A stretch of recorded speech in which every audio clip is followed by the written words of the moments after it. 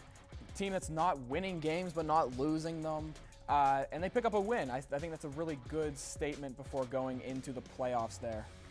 Yeah, and for the Colonials here, it was their first win in a month when they beat IU Indy on October 4th, so big win there, and also it was their first Road Horizon League win for the season. Yeah. So they're going to be playing all their playoff games most likely on the road. So. Yeah, so you should talk about the bracket. Let's take a look at how the Horizon League bracket looks here.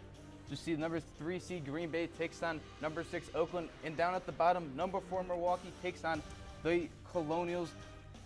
Last time these teams met, it was a 2-2 draw here at RMU, and last season, the Colonials knocked out Milwaukee in the semifinal game with a 1-0 win. And the semis on Wednesday, November 12th, Cleveland State will face the lowest remaining seed, with Purdue Fort Wayne taking on the highest remaining seed. Yeah, Cleveland State and Purdue Fort Wayne got those byes, but Cleveland State actually just lost a game in a thriller to Green Bay. I think Green Bay is a team that's really going to be a threat here. I think that all of these teams that are playing in this quarterfinals and not getting the bye can be threats.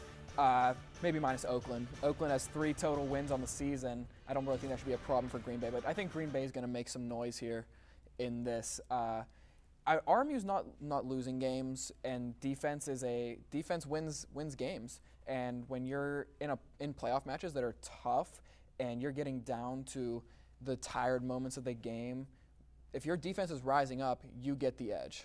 Yep, but when we come back, we'll be talking about a lot about RMU hockey, so you will not want to miss it. Stay tuned here on Colonial Sports Center.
When you adopt a shelter pet, you discover their unique mix of all kinds of traits. Where'd Wiley go? Where's Wiley? Ah, there she is. Paw? Do you remember being an ancient wolf? Do you ever feel the call of the wild? You're a renegade cop, and I'm a con woman with nothing to prove. But together, we could really solve this murder. They're a little bit of a lot of things, but all of them are pure love.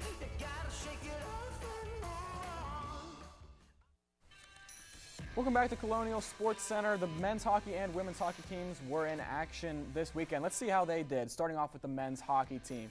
So Robert Morris was facing off against Niagara. First home game, first games in the conference, and 2 big wins here. 4-2 over Niagara in the first game, 4-3 at Niagara.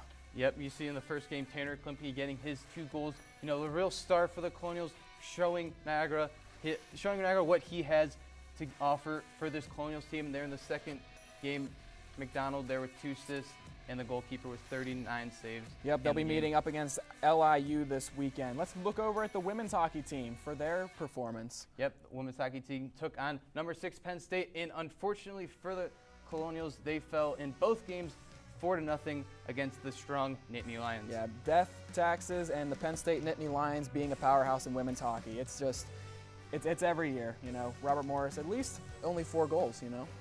I think I say that's a positive.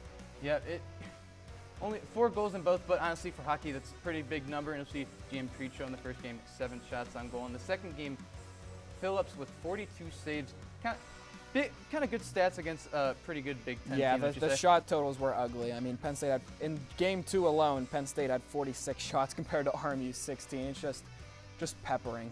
It's just very, very tough to win games when you're giving up close to 50 shots. Yeah, they dropped now to 5-7. But when we come back, we have the top 5 plays of the week and the weekend forecast.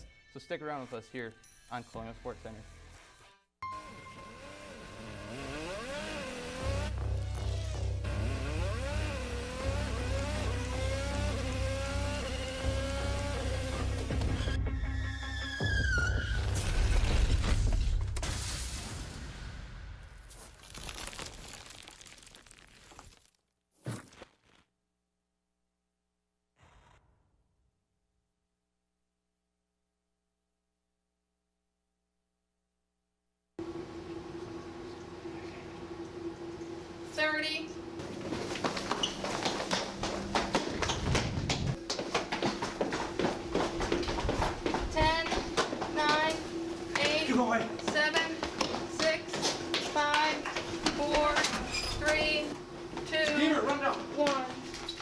Welcome back to Colonial Sports Center. Let's CHC women's basketball. Found my heart out there in the open. Trees make you feel smaller. Can't help but get lost again. If I need a break, know where I'm going. Where the water's flowing, I'd rather be floating. If it's something that can count on to be free. Feel the beat of nature at a park or forest near you.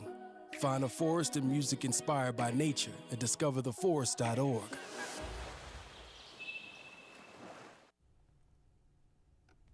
Welcome back to Colonial Sports Center. It's time for our top 5 plays. Yep. Joey, let's get it started. Start off with number 1, starting in Iowa for men's basketball. Vargas is going to drive to the left. Josh Hill, get past the Hawkeye defender, slam that baby down for a huge dunk there for the Colonials.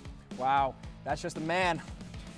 strong put down there for the Colonials. Let's move to number 4, staying with basketball, but this side on the women's side. Jada Lee driving into the paint. She's going up. She didn't want this one, though. She wanted to get that rebound. Pad her stats there a little bit. Kick out. Give it back to her. Let's get into the paint here. One fake, and up for the lay. Smooth like butter with those moves right there. Big play there by the 6-year senior. Let's go over to the ice. Men's hockey, their second game against Niagara. Bruce McDonald's going to stay up the middle, dish it off to George Curtis, and puts it right past the goalkeeper for their 3rd goal of the game. Very, very nice shot, putting it right up where Mama keeps the cookies. Let's move on there to number 2. We have RMU inbounding a pass, coming in, going for the fast break, going to Lake Fields in the paint, fake, and then getting the lay, immediately getting back on defense. And thank goodness she did, because here comes UIC down the court, blocked by Fields. Lake Fields scoring on the offensive end, blocking on the defensive end. Now with the number 1 play, we have the Iowa Hawkeyes. This Alvaro Fulgaris. Wait, for 3. Hold on. That cannot be right. Surely that play cannot be right. That cannot be number 1. Let's take a rewind. Hold on. Let's do this over. The number 1 play of the week for the Colonials. They're on the volleyball court. Jordan's going to get that one. Frost's going to keep that one up too, but it's Ezra Eric going to serve that one over. Raiders there for the hit. Blocked, denied. Percal with the dig. Brown for the set, and blocked by the Raiders. Percal with another one. Frost with the hit, but it's saved up by the Raiders here. Oh man, back and forth here. Yep, once again, now we have Frost for the kill. She did not get that. Nope, sorry. Frost with the kill there. Gets the point for the Colonials with a huge win there to take down the Wright State Raiders in back-to-back games. Very, very impressive there. Yeah, and big weekend ahead. So more top plays there because our very own Penelope Shriver is here to give us the weekend forecast. Penelope, take it away. Thank you so much, Joseph. This weekend, we have a busy weekend. So we're going to start off on Friday with the women's hockey team at 3 p.m. at home against Mercyhurst. And then the women's basketball team is going to take on Akron at 7 p.m. Also at home. And the women's volleyball team is going to head out to Milwaukee to face off the Milwaukee Panthers also at 7 p.m. And then to close out our Friday night, we're going to have the men's hockey team at 7 p.m. versus the LIU Sharks at home. And on Saturday, we're going to start off with our football team at 12 p.m. at home versus the Wagner State Seahawks. And the volleyball team is going to end their back-to-back series against the Milwaukee Panthers at 3 p.m. on the road. And the women's hockey team is also going to close out their back-to-back series at 3 p.m. versus Mercyhurst at home. And then we're going to go back to men's hockey versus the LIU Sharks at home, 7 p.m. And on Sunday, this is one you do not want to miss, as the men's soccer team will be away against Milwaukee at 2 p.m. in the Horizon League Championships. I'm really excited for these games this weekend, guys, and that's all I have for your weekend forecast. Back to you. Really bad. The men's soccer game, the Horizon League quarterfinal game. I'm very excited for that game. You know, playoff time, here we go. I think excited is an understatement. You know, this team looking for back-to-back championships. That'd be really impressive. Let's get this championship train running here at RMU. Yeah, you know, 5 in total for the athletic department last year. It's men's soccer team. They can get the first one here. Yeah, I'm also excited for that women's basketball. I'm excited for women's volleyball too, but women's basketball especially. I want to see how this team is going to come out after that very impressive win. See if it's the same thing and get a little snowball here rolling, picking up some steam. Yeah, you know, take on Akron, a little bigger of a team than UIC, so definitely be interesting to how the Colonials do in their first home game against a tougher opponent other than the Flames that they took on Monday. Yeah, and obviously we've got volleyball at Milwaukee. I think Milwaukee is a very tough task for them, but if you want to compete in this league for volleyball, that's a team you got to beat. You just knocked off Wright State, and Wright State was a higher ranking than Milwaukee was, and I was very impressed with that. That's the first time this year that I've really looked at the volleyball team and been like, this is passion and this is them playing, and they're competing with the team on the court who is supposedly better than them. Yeah, and Coach Danny said, we heard in his little interview after the game, he was proud of his team. You know, season hasn't really gone their way. Like, I'm sure that he and the team have wanted, but, you know, games like that, you know, taking down the 3rd seed in the Horizon League, pretty big result for them. Yeah, men's basketball is also coming up here against Drake. Tomorrow night against the Drake Bulldogs. Yep. So let's see if they can calm down a little bit here after Iowa. They were very, very flustered, very rushed, looking like a team who was playing a tough game in Iowa City. Yeah, you know, just a bigger team. I mean, a lot of people thought that how the result ended, that's how a lot of people thought the game would go. You know, a bigger and more tougher opponent in the Big Ten. Iowa, they're projected to do pretty well this season. And for the Colonials, bringing in 12 new guys, seeing what they can do against a tougher opponent, kind of what you expected there. Well, Drake's kind of in a situation like that. I mean, their coach is now at Iowa. The amount of players that were seen in that game last night, you just saw on the bottom of the screen, you saw player from Drake. It was unbelievable. The amount of transfers that have left Drake. I think this could be. Yeah, with their head coach, of course. Yeah, I mean, when a coach leaves, obviously he's going to take the guys with him. You know, the guy who recruited them, you know, he's your guy. He's your coach. Yeah, and, you know, hopefully the Colonials can do a better job tomorrow night against the Bulldogs.